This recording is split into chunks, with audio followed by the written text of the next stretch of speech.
नहमदु व नुसल्ली अला रसूलिल करीम अम्मा बाद फ़ाऊज़ु बिल्लाहि मिनश शैतानिर रजीम बिस्मिल्लाहिर रहमानिर रहीम। रब्बि इश्रह ली सदरी व यस्सिर ली अमरी वहल्लुल उक़दतम मिन लिसानी यफ़क़हू क़ौली वहल्लुल उक़दतम मिन लिसानी यफ़क़हू क़ौली वहल्लुल उक़दतम मिन लिसानी यफ़क़हू क़ौली। अस्सलामु अलैकुम रहमतुल्लाहि व बरकातुहू। हम अल्हम्दुलिल्लाह पारा नंबर 27 और सूरह नंबर 52 पर अल्हम्दुलिल्लाह पहुँच गए हैं। आई होप सब लोग कुरान को देख रहे होंगे और सिर्फ देखना मकसद नहीं है, मतलब सुन रहे होंगे।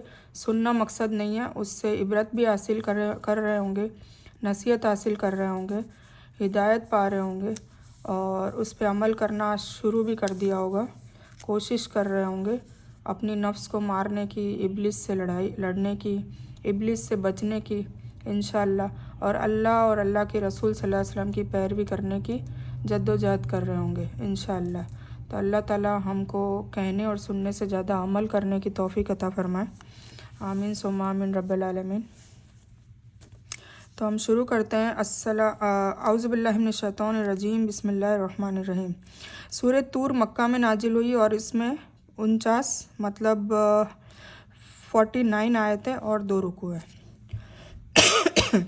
अल्लाह के नाम से शुरू करता हूँ जो बड़ा मेहरबान निहायत रहम करने वाला है। कसम है तूर की। अभी जो तूर पहाड़ है वो कौन सा पहाड़ है? हमने मूसा अलैहिस्सलाम की स्टोरी सुन ली है, उसमें तूर पहाड़ का नाम आता है, जहाँ पर मूसा अलैहिस्सलाम ने अल्लाह ताला से बात भी की थी। फिर बनी इसराइल की कौम को हारून अलैहिस्सलाम के पास छोड़कर 40 दिन के लिए वापस अल्लाह ताला ने वहाँ इबादत करने के लिए बुलाया था, जहाँ पर उनको तौरेत के सहीफ़े दिए गए थे, है ना। तो ये वही तूर का पहाड़ है, ठीक है। तो कसम है तूर की। इसमें अल्लाह के उस इरादे को जाहिर किया गया है जो शरीयत के अनुसार वह बंदों से चाहता है ना। मतलब ये पुरानी सूरह का तर्जुमा है। मैं याद दहानी करा दूँ कि अल्लाह ताला हमेशा अपने बंदों से एक ही चीज़ चाहता है कि इस कुरान का फॉर्मूला भी है जो अल्हम्दुलिल्लाह मेरे जहन में आया था कि इसका पूरा कुरान का अगर क्रक्स निकाले ना तो ये फिट बैठता है कि ए मेरे बंदे, जो तू चाहता है वो अगर मैं करूं, अगर तू ये चाहता है कि जो तू चाहे वो मैं करूं, तो पहले मैं जो चाहूँ वो तू कर। तो अगर हम अल्लाह की फरमा बरदारी 100% करने लग जाएंगे, 100% हुजूर पाक सल्लल्लाहु अलैहि वसल्लम की पैरवी करने लग जाएंगे उनकी सीरत पे चलने लग जाएंगे, तो इंशाल्लाह हाथ उठने से पहले ही दुआएं कबूल हो जाती हैं। इवन ऐसा नहीं कि सारी की सारी दुआ कबूल हो जाती, दुआ कबूल नहीं हो रही होती है तो दिल में सुकून होता है, चैन होता है, इत्मीनान होता है, कोई बेचैनी नहीं होती, कुछ भी दुख नहीं होता है। कोई इम्तिहान आ जाता है या कोई आजमाइश आ जाती है तब भी सुकून रहता है। तो ऐसा नहीं है कि अल्लाह ताला जिसको चाहने लगता है उसको आजमाइश है तो उसको और ज़्यादा देता है, पर उसको उससे लड़ने की हिम्मत आ जाती है, बेचैनी दूर हो जाती है, डिप्रेशन नाम की जो बीमारी हो बिल्कुल दूर हो जाती है अल्हम्दुलिल्लाह। तो अल्लाह ताला बस एक ही फॉर्मूला आप लोग भी अपना लीजिए कि बस जो अल्लाह ताला चाहता है। अब अल्लाह ताला क्या चाहता है वो हम कुरान पाक को समझेंगे पूरा तभी समझ में आएगा, क्योंकि ये एक वाहिद किताब है जिसमें अल्लाह ने अपनी चाहत बताई है, ठीक है, कि क्या करना है क्या नहीं करना है, हमको क्यों पैदा किया था, हमारा मकसद क्या है पैदा करने का। ये सारी चीज़ें जो है वो इस किताब में, इस वाहिद किताब में, इस एक ही किताब में बयां हो चुकी है, ठीक है। और फिर इसमें हमको लोगों की स्टोरीज़ देकर, लोगों की जो अम्बियास थे, कई कौमें थी, उन सब की आदम अलैहिस्सलाम से लेकर ईसा अलैहिस्सलाम तक की सारी स्टोरीज़ बताई है, ताकि उससे हम सबक हासिल करें। और अल्लाह जिस चीज़ से गुस्सा होता है, जिस चीज़ पे की वजह से अजाब डालता है, उन चीज़ों को हम हमारी ज़िंदगी में अगर है तो बिल्कुल हटा दें और तौबा कर लें, मगफिरत मांग लें। और कुछ स्टोरीज़ ऐसी है जिनको इनामात दिए, जो हम पढ़ते हैं ना, एहदिनस सिरातल मुस्तकीम, तो उसमें क्या पढ़ते हैं कि हमें हिदायत दे सीधे रास्ते की, उन लोगों के रास्ते की। फिर ये बोलते हैं ना हम सिरातल लजीना अनअमत अलैहिम, उन लोगों के रास्ते की जिनको तूने इनाम दिया। तो अब किसको इनाम दिया अल्लाह ताला ने? अम्बियाओं को, रसूलों को, शोहदाओं को, सिद्दीकीनों को, नेक लोगों को। तो अगर उनका इनाम हमें चाहिए, मतलब उनकी जन्नत हमें चाहिए, तो फिर उनके जैसे काम भी हमें करने पड़ेंगे, है ना। तो उसके लिए भी स्टोरीज बताई है, जैसे इब्राहिम अलैहिस्सलाम की इतनी सारी आजमाइश हुई थी पर वो कभी फेल नहीं हुए, तो हमेशा पास हुए। तो हम उनकी स्टोरीज से हम उनके हिसाब से चल सकते हैं। हम आदम अलैहिस्सलाम के हिसाब से भी चल सकते हैं। जैसे आदम अलैहिस्सलाम ने एक गलती कर दी थी इब्लिस के वसवसे में आकर, उसकी शैतानियाँ चालाकियों में आकर, पर फिर हार नहीं माने और माफ़ी मांगी, माफ़ी मांगी, माफ़ी मांगी, रो रो कर अपनी इस्लाह भी की। अल्लाह ताला जैसा चाहता है वैसा बनने की कोशिश भी की, तो अल्लाह ताला ने उनको माफ़ भी कर दिया, पास भी कर दिया। फिर नूह अलैहिस्सलाम ने जो सब्र किया, उस सब्र के हम मतलब हर रसूल की, हर अंबिया की एक एक क्वालिटीज़ हम ला सकते हैं। और सबसे जो मैं ये नहीं कहूँगी कि भाई कमतर या बेहतर, पर हुजूर पाक सल्लल्लाहु अलैहि वसल्लम की जो क्वालिटीज़ है ना, मतलब सबसे आला दर्जे की क्वालिटीज़ थी कि वो रहमतुल लिल आलमीन, मतलब इतनी रहमत दिल में उनके, इतनी शिद्दत से कूट कूट कर सीला रहमी लोगों के लिए, मतलब इतनी उम्मत के लिए वो रातों को, मतलब पूरी रात रात उनके पैरों में वरम आ जाते थे, सूजन आ जाती थी। आयशा रदिल्लाहु तआला अन्हा का कोट है कि सूजन आ जाती थी, फिर भी वो उम्मत के लिए वो नमाज़ें पढ़ा करते थे, सजदे में रोया करते थे, बहुत रोया करते थे उम्मत के लिए। तो उन्होंने अपनी आल के लिए कभी दुआ नहीं मांगी। आल, उनकी आल के साथ क्या क्या हुआ, कितने बड़े इम्तिहानात, हसन हुसैन रदिल्लाहु तआला अन्हु, फ़ातिमा रदिल्लाहु तआला अन्हा, अली रदिल्लाहु तआला अन्हु, इनके साथ क्या क्या हुआ, कितनी ज़्यादतियाँ हुई। अगर वो दुआ मांग लेते तो क्या अल्लाह ताला करता? नहीं करता। और उन्हें तो सब पता था ना क्या होगा फ्यूचर में, क्या नहीं। तो हुजूर पाक सल्लल्लाहु अलैहि वसल्लम ने हमेशा उम्मत के बारे में सोचा, हम लोगों के बारे में सोचा, हमेशा। उनकी वफ़ात तक भी उनका ज़ुबान पे उम्मत उम्मत ही था।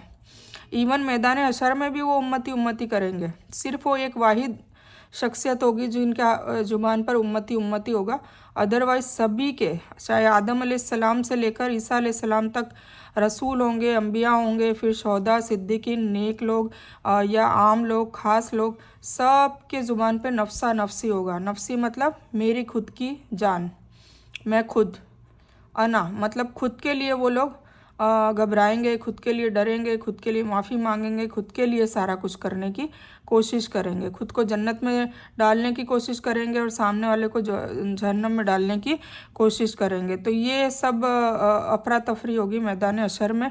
सिर्फ एक वाहिद शख्सियत होगी जो उम्मती करके बोलेंगे। तो हम उस रसूल की उम्मत है सल्लल्लाहु अलैहि वसल्लम, तो हमारे अंदर क्या वो किरदार है, क्या वो टीचिंग्स जो हुजूर पाक सल्लल्लाहु अलैहि वसल्लम हमें देकर गए हैं, तो क्या हमने उसमें से जितने उनके अखलाक थे, जैसे अखलाक थे, क्या हम उस पर चलते हैं, है ना। अगर चलेंगे तो फिर उनके जैसे इनामात भी मिलेंगे, जन्नत भी मिलेगी, है ना।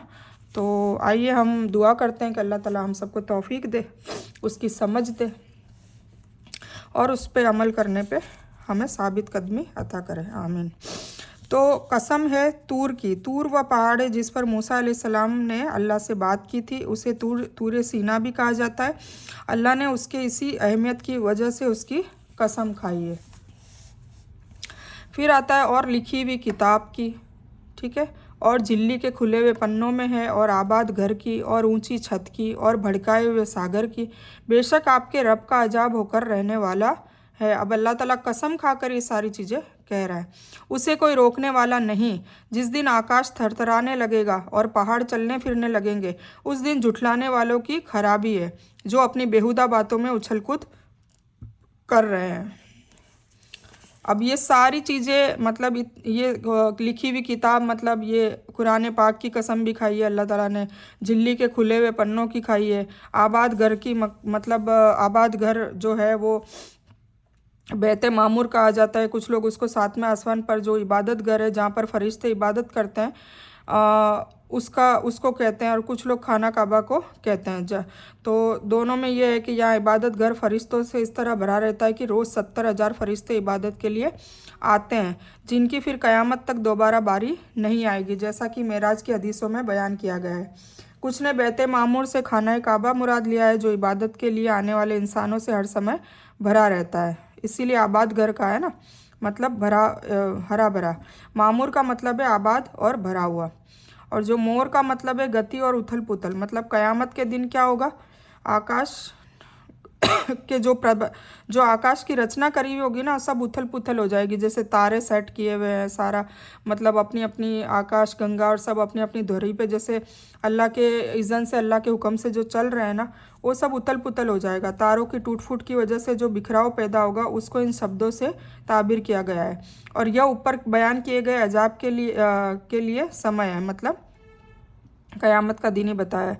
यानी ये अजाब उस दिन होगा जब आकाश थर थर आएगा, आकाश भी ऐसे थर थर आएगा और पहाड़ अपनी जगह छोड़कर रुई के गोलों की तरह उड़ जाएंगे, नाउजुबिल्ला। और रेत के जर्रे कैसे उड़ते हैं, इस तरीके से रुई के फोहों की तरह वो इतने बड़े बड़े पहाड़ जो आज हमें कितने बड़े बड़े उच्च कोटि के पहाड़ है वो लगते हैं, वो रुई की तरह मतलब उड़ जाएंगे। जिस दिन वे धक्के दे देकर जहन्नम की आग तरफ लाए जाएंगे, फिर सारे उठ जाएंगे और जो बेहुदा बातों में उछल कूद कर रहे थे। अब अल्लाह का क्या कहने का मतलब है, मतलब दुनिया में ही मशगूल थे, उन्हें कोई फ़िक्र नहीं थी आखिरत की, उन्हें ये भी फ़िक्र नहीं थी कि कल को हमें अल्लाह के सामने खड़े होकर जवाब देना है कि हमने दुनिया में क्या किया, हमने टाइम कहाँ ज़ाया किया, या हमने टाइम का यूटिलाइज़ किया, या हमने वो टाइम में से निकाल के हमारे अल्लाह के लिए हमने टाइम दिया दीन के कामों के लिए। तो ये सारी चीज़ें वहाँ पूछी जाएगी, अल्लाह सबके सामने पूछेगा, तब हम क्या जवाब देंगे। अगर ये यकीन हो और ये डर हो तो बेशक इंसान या दुनिया में रहते हुए गुनाह नहीं करेगा, है ना। इवन मैदान हशर में जाकर जब उसको जन्नत मिल रही होगी तब भी वो चीख चीख के बोलेगा, या अल्लाह हमें वापस भेज दे दुनिया में, अब तो हमने सारा कुछ देख लिया है। तो अल्लाह ताला क्या कहेगा कि मैंने तो अपनी कुरान में लिखा हुआ था, फिर तुमने उस वक्त क्यों नहीं माना, अब सारा मंजर देख कर तुम मान रहे हो, तो अब मेरे पास टाइम नहीं है, अब तुम जहन्नम में डालो जाओ, अब तुम्हें वापस कोई चीज़ की खबर नहीं दी जाएगी, ठीक है। अब रिज़ल्ट का दिन है कुल मिला के। तो ये जहन्नम की वह आगे जिसे तुम झूठ कहते थे, आगे ना, मतलब कुरान में लिखा था तुम झूठ कहते थे, अब बताओ क्या ये जादू है।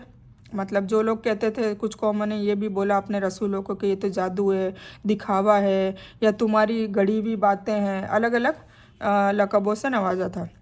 तो अब बताओ क्या ये जादू है या तुम देखते ही नहीं हो। इसमें जाओ जहन्नम में, अब तुम्हारा सब्र रखना न रखना तुम्हारे लिए बराबर है, तुम्हें केवल तुम्हारे अमलों का बदला दिया जाएगा।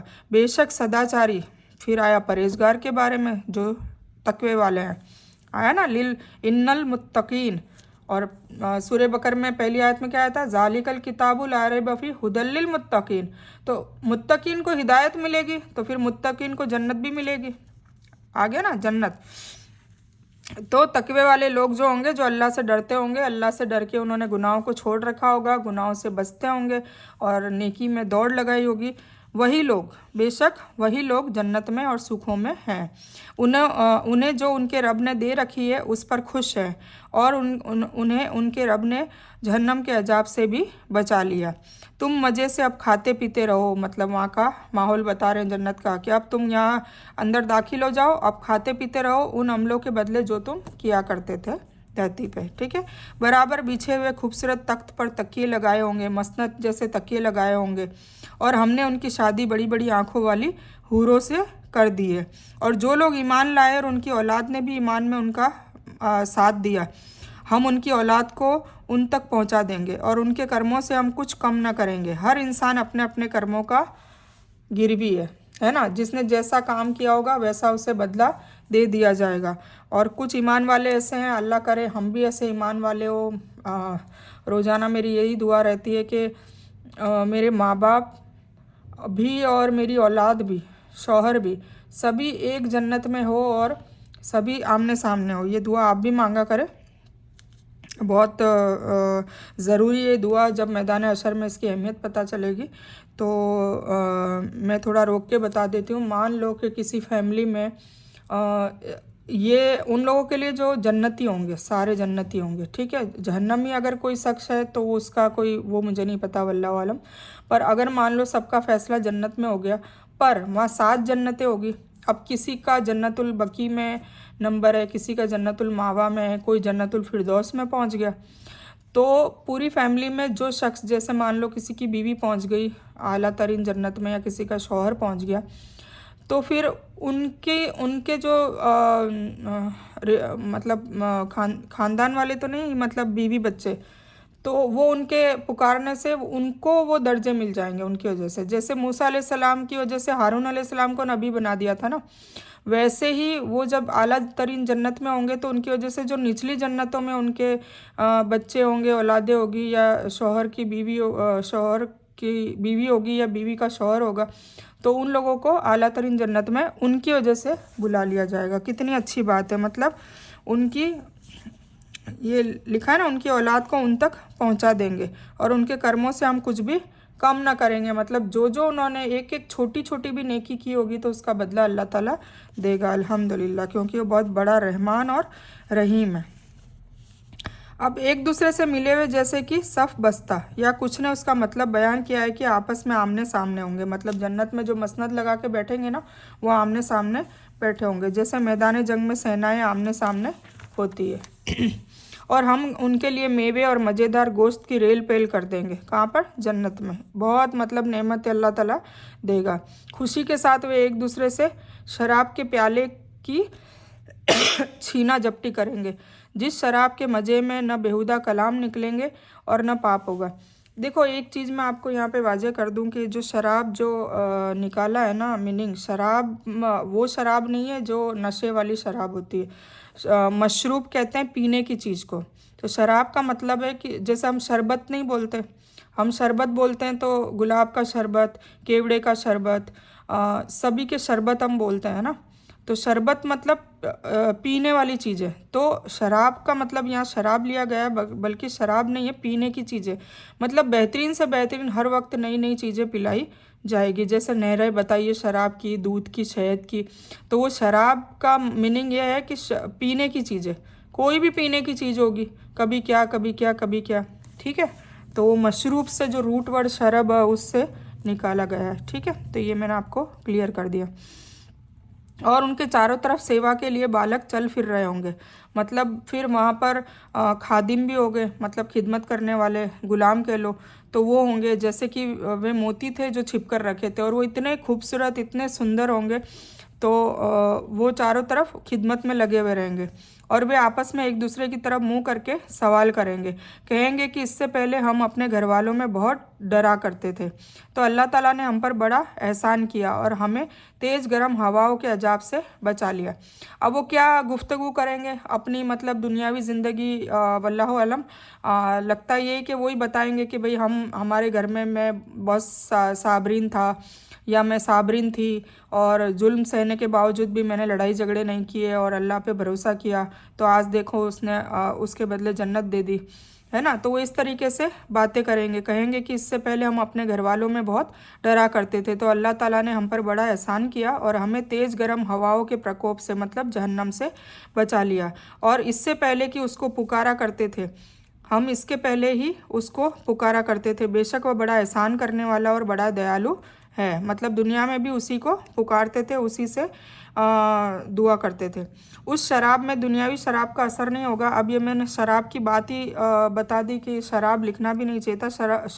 मशरूब वर्ड से निकला है, मतलब पीने की चीज़ें, ठीक है। उसे पीकर ना कोई बहकेगा, अपशब्द कहेगा, बेसुध होगा कि गुनाह करे, ठीक है।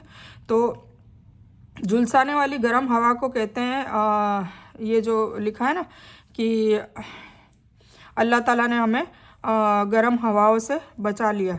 तो जहन्नम के नामों से एक नाम भी है कि झुलसाने वाली गर्म हवा, क्योंकि वहाँ गर्मी इतनी शिद्दत से होगी, आग की लपटें होंगी, नाउज़ुबिल्लाह, बहुत बड़ा अजाब दिया जाएगा उस वक्त।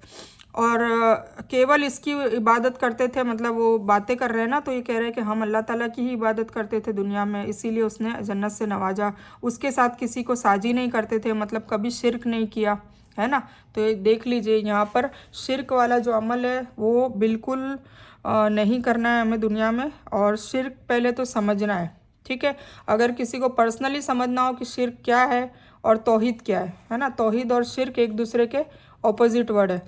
तो अगर पर्सनली समझना है तो मुझे मैसेज करके या कॉल करके पूछ सकते हैं कि शिरक किसे कहते हैं, तो मैं इंशाल्लाह डिटेल में उनको समझाऊंगी कि शिरक हकीकत में कहते हैं किसको है, ठीक है। तो क्या लिखा है कि इसे केवल उसी एक इबादत करते थे और उसी के साथ किसको साझी नहीं करते थे, या यह मतलब है कि उसी से जहन्नम के अजाब से बचने की दुआ करते थे, है ना। अल्लाहुम्मा अज़िरना मिनन्नार, अल्लाहुम्मा अज़िरना मिनन्नार, अल्लाहुम्मा अज़िरना मिनन्नार। मैंने जब वर्कशॉप नंबर 1 स्टार्ट किया था, जब हम तस्बीह की वो मश्क के लिए हमने ये स्टार्ट किया था, रोज़ाना तस्बीह बताती थी, तब आपको मैंने ये तस्बीह बता रखी है कि फ़जर की नमाज़ के बाद और मगरिब की नमाज़ के बाद 7-7 बार ये ज़रूर पढ़ें। और सुबह और शाम को अल्लाहुम्मा इन्नी असअलुका अल जन्नतुल फिरदौस भी ज़रूर मांगे, मतलब अल्लाह ताला से जन्नत भी मांगे और जहन्नम से बचने की दुआ भी करें। जो इसमें आ गया है कि हम लोग अल्लाह ताला से जहन्नम से बचने की दुआ भी करते थे और जन्नत भी मांगा करते थे और शिरक नहीं करते थे और अपने घर वालों से डरा करते थे, मतलब साबरीन थे। आप कह दीजिए कि तुम इंतज़ार करो, मैं भी तुम्हारे साथ इंतज़ार करने वालों में हूँ। क्या उनकी अक्लें उन्हें यही सिखाती है या लोग ही सरकश हो चुके हैं? क्या ये कहते हैं कि इस नबी ने कुरान खुद गढ़ लिया है? आया ना, कभी कहते हैं जादू है, कभी कहते हैं खुद गढ़ लिया है। हकीकत यह है कि वे ईमान नहीं लाते, मतलब यकीन नहीं करते। अच्छा, अगर ये सच्चे हैं तो भला इस जैसी कोई एक बात भी ले आया। अब अल्लाह ताला चैलेंज कर रहा है कि अगर ये सच्चे हैं तो इस जैसी एक आयत भी वो अपनी तरफ से बना लाया। अगर वो कहते हैं ना कि गढ़ लिए, तो तुम भी एक आयत ले आओ। क्या ये बिना किसी पैदा करने वाले के खुद ही पैदा हो गए हैं, है ना, या ये खुद पैदा करने वाले हैं? नाउजुबिल्लाह। क्या उन्होंने ही आसमानों और ज़मीन को पैदा किया है, बल्कि ये यकीन न करने वाले लोग हैं। ये या क्या इनके पास तेरे रब के खजाने हैं या उन खजानों के ये मुहाफिज हैं? क्या इनके पास कोई सीढ़ी है जिस पर चढ़कर सुनते हैं? अगर ऐसा है तो उनका सुनने वाला कोई वाजे सबूत पेश करे। क्या अल्लाह की तो सब पुत्रियां हैं और तुम्हारे लिए पुत्र हैं? क्या तू इनसे कोई मजदूरी मांगता है कि ये उसके बोझ से दबे जा रहे हैं? क्या इनके पास गैब का इल्म है जिसे ये लिख लेते हैं? मतलब अल्लाह ताला सारे तंज जो कसने थे वो कस रहे हैं, ठीक है। मतलब क्या तुम्हारे पास या तो कोई ये सब चीज़ें तुम किस बिना पे कह रहे हो? रसूल और नबी को क्यों ठुकरा रहे हो? तो उसकी जो जितनी सारी जो चीज़ें थी वो सारी की सारी अल्लाह ताला ने गुस्से में आकर बयान की है। यानी अगर ये अपने दावे में सच्चे हैं या कुरान मोहम्मद सल्लल्लाहु अलैहि वसल्लम ने खुद गढ़ लिया है, तो फिर यह भी इस जैसी किताब बनाकर पेश कर दें जो बलागत, मौजज़े और असर और उसलूब, इजारे हकीकत और मसलों के हल में इसका मुकाबला कर सके, सेम ऐसी हो, ठीक है। तो क्या ये लोग कोई छल करना चाहते हैं? तो यकीन कर लें कि छल करने वाला गुट काफिरों का है। क्या अल्लाह के सिवाय उनका कोई दूसरा माबूद है? कभी नहीं। अल्लाह ताला उनके शिर्क से और पाक है। अगर ये लोग आकाश से किसी टुकड़े को गिरता हुआ देख ले तब भी कह दे कि यह तय पर तय बादल है, तो आप उन्हें छोड़ दें यहाँ तक कि वे अपने उस दिन से मिल जाएं जिसमें ये बेहोश कर दिए जाएंगे। मतलब जब हुजूर पाक से हम बहुत मायूस होते थे कि क्यों नहीं समझ रहे, क्यों नसीहत नहीं पा रहे, क्यों हिदायत नहीं पा रहे, तो अल्लाह ताला बार बार उनको समझाते थे कि इनको छोड़ दो, इनके हाल में आगे बढ़ो, ठीक है ना। हमारा भी यही हाल होता है कि हम अपने घर वालों को समझा समझा के थक जाते हैं, कुढ़ते हैं, रोते हैं। कई बार ऐसा डर भी, दहशत भी होती है कि या अल्लाह ताला क्या होगा, इनका क्या बनेगा। तो इस आयत से हमें भी सबक हासिल करना चाहिए कि हमें फिर आगे बढ़ना चाहिए, उनको छोड़ देना चाहिए, उनके लिए दुआ करते रहे। पर फिर क्या होता है, ज़्यादा उनको दीन की बातें बताते हैं या उनको हमारी तो नीयत ये होती है कि बस वो अल्लाह ताला के रास्ते पे आ जाए, हिदायत पे आ जाए, पर फिर वो झगड़े का सबब भी बन जाती है कई बार, ठीक है, क्योंकि इब्लिस आ जाता है बीच में। तो उसके लिए फिर उनको छोड़ दें, ठीक है, उनके लिए कूड़े नहीं। मैं आप लोगों को इसलिए कह रही हूँ क्योंकि औरतों का खास ध्यान अपने बच्चों के लिए ज़्यादा होता है, क्योंकि थोड़ा सा उनको दीन समझ में आता है, कुरान थोड़ा सा सुनने लग जाती है, तो वो सबसे पहले खुद नमाजी होती है, नमाज नहीं पढ़ रही होती है तो वो खुद बनती है, और फिर उनका नेक्स्ट स्टेप यही होता है कि उनका शौहर, उनके बच्चे एटलीस्ट नमाजी बन जाए। फिर वो क्या होता है, 2400 घंटे उनको टोकना टोकना टोकना, तो उसमें क्या होता है कि घर में तनाव पैदा होता है। तो हर चीज़ का दावत का एक तरीका होता है, सब कुछ एक वो उसको सीखने की ज़रूरत भी होती है। और सबसे ज़्यादा तो यही होता है कि भाई बचपन से औलाद को दिखाया जाए खुद करके, खुद नमाज़ें पढ़ेंगे, जैसा उसको सराउंडिंग अपन देंगे as a parents, as a वालिदैन, तो वो वही चीज़ उसके दिलो दिमाग में बैठती है, ठीक है, और वो वही चीज़ करने लगता है। जिनकी माएँ गिबतों में एक्सपर्ट होती हैं उनके बच्चे भी गिबत करने में एक्सपर्ट हो जाते हैं। जिनकी माएँ लोगों को लड़वाने में एक्सपर्ट होती हैं उनके बच्चे वैसे ही होते हैं। तो सबसे बड़ा किरदार, सबसे बड़ा रोल, अगर आप किसी बच्चे की तरबियत अगर देखनी हो, मतलब बच्चे के अखलाक वगैरह या बच्चे की आदतें देखकर हम पता लगा सकते हैं, मतलब पता चलता है कि उनके माँ बाप कैसे हैं, क्योंकि जेनेटिकली भी जाता है और थियोरेटिकली भी जी, जो हम उनको सराउंडिंग्स देते हैं, जो घर का माहौल वो देखते हैं, उसी हिसाब से वो सीखते हैं। ठीक है, तो सबसे पहले तो ये कि घर का माहौल शुरू से जब बच्चा पैदा होता है तो उसको अच्छा माहौल दें, और अगर नहीं दिया है चलो कोई नहीं, तो उसमें पछताने की ज़रूरत नहीं है कि भाई बहुत टाइम हो गया। अब उनको धीरे धीरे लाए, और सबसे ज़्यादा उनके लिए दुआ मांगे, हिदायत की दुआ मांगे, तो अल्लाह ताला ज़रूर उनके दिल फेरता है। तो सब्र करके और थोड़ा थोड़ा प्यार से, अच्छे से तरीके से उनको दीन पे आने के लिए कहें, नमाज के लिए कहें। आजकल मोबाइल का ज़माना है, तो कोई ऐसी वीडियो छोटी सी रोज़ाना एक भेज दें, वो एक दो शुरू शुरू में हो सकता है नहीं भी देखे, फिर धीरे धीरे अल्लाह ताला देखने के लिए, और अल्लाह ताला दिल फेरता है ना। अल्लाह ताला ने हुजूर पाक सल्लल्लाहु अलैहि वसल्लम को भी कहा ना कि आप छोड़ दें, मतलब मायूस ना हो, कूड़े नहीं। ठीक है, तो ये चीज़ हमें भी अपने जीवन में अप्लाई करनी चाहिए।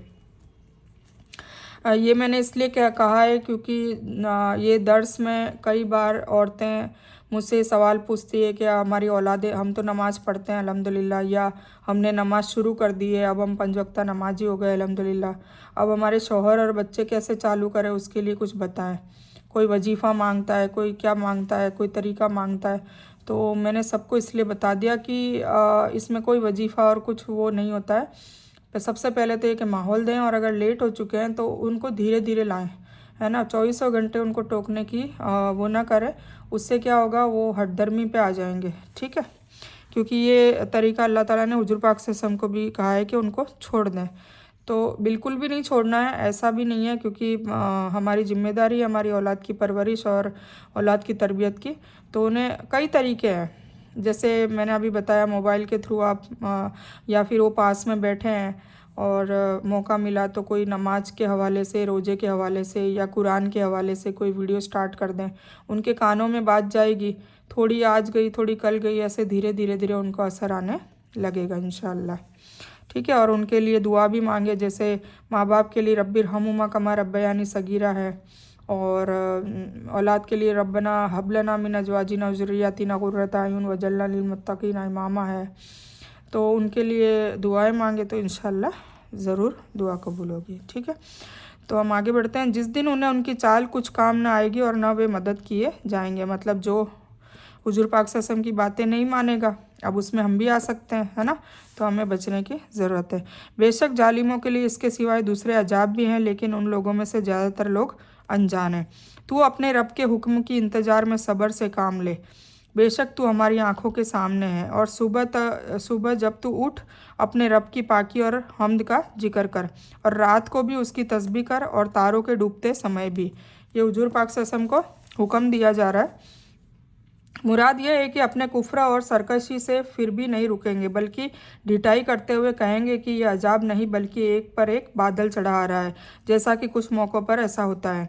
इसे खड़े होने से कौन सा खड़ा होना मुराद है? कुछ कहते हैं कि जब नमाज के लिए खड़े हो, जैसे कि नमाज के शुरू में सुबहानक अल्लाहुम्मा व बिहम्दिका व तबारक अस्मुका पढ़ी जाती है। कुछ कहते हैं कि जब जाग कर खड़े हों, उस समय भी अल्लाह की तस्बीह, अल्लाह की हम्द और तारीफ़ मसनून है।